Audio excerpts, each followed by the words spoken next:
Hi అండి. Welcome to my channel. గడప అనేది కేవలం ఇంటి ద్వారానికి సంబంధించిన ముఖ్యమైన భాగం మాత్రమే కాదు. మన ప్రాథమిక జీవితాల్లో సాంప్రదాయాల్లో ముఖ్యమైన స్థానాన్ని కలిగి ఉంటుంది. ఇంట్లోకి కుటుంబ సభ్యులు, అతిథులు, ఇతరులు రావడానికి ఇదొక దారి.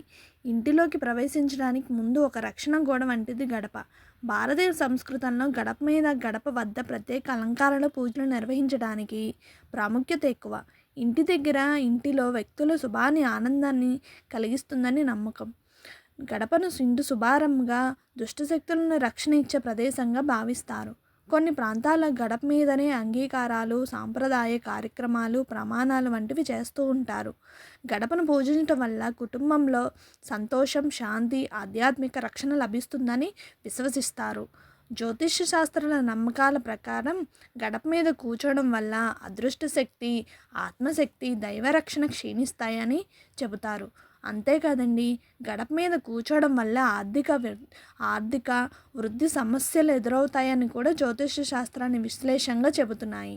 ఇది వ్యక్తి జీవితాల ప్రతికూల లోపాలను సూచిస్తోంది.